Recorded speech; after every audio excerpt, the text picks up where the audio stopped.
ఇప్పుడే జీ5 app download చేయండి. చూడండి మీ ఫేవరెట్ టీవీ షోస్ ఎప్పుడైనా ఎక్కడైనా. చెప్పు మనోహరి, నీ సమాధానం కోసమే అందరం ఎదురు చూస్తున్నాం.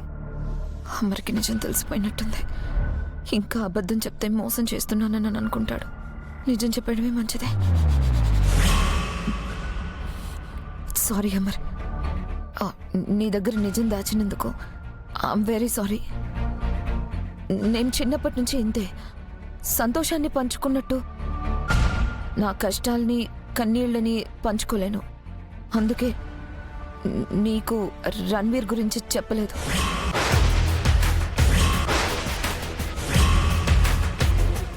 మా ప్రేమ. నేను కోర్టు నోటీస్ గురించి అడుగుతుంటే మళ్ళీ రణ్వీర్ అంటావేంటమ్మా?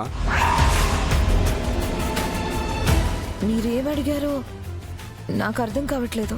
మేము ఈ కోర్టు నోటీస్ గురించి అడుగుతుంటే నువ్వేమో రణ్వీర్ గురించి చెప్తున్నావు. మీరు ఈ కోర్ట్ నోటీస్ చూడలేదా? చూడ్డానికే రాథోడ్ కొరియర్ ఓపెన్ చేశాడు. అప్పుడు ఆగు రాథోడ్, అది మనోహరి పర్సనల్. తను లేకుండా మనం చూసి చదవడం సంస్కారం కాదు. పెట్టే.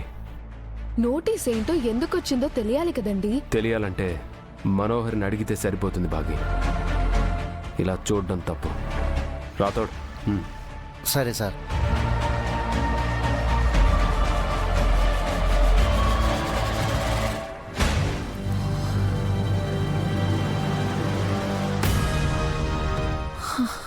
వీళ్ళకేం తెలీదా?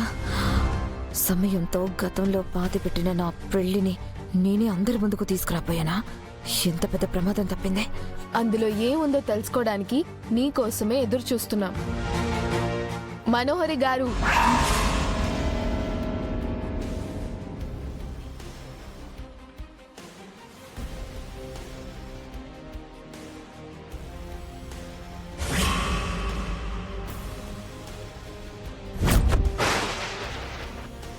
మన డివోర్స్ పేపర్స్.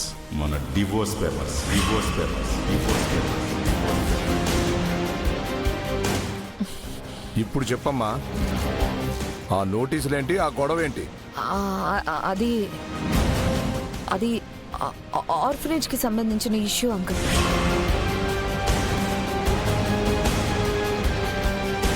అమర్, ఒక లోకల్ రౌడీ ఆర్ఫనేజ్ ఉన్న ల్యాండ్ ని కబ్జా చేయాలని చూస్తున్నాడు. అతని మీద కోర్టులో నేను పిటిషన్ వేశాను. దానికి సంబంధించి నోటీస్ వచ్చింది అమర్. అవునా? మరిందాక నోటీస్ గురించి అడిగితే రణ్వీర్ గారి గురించి ఏదో చెప్పబోతున్నారు. అది రణ్వీర్ పక్కనున్న లాయరే ఈ కేసుని డీల్ చేస్తున్నాడు. దాని గురించే చెప్పబోయాను.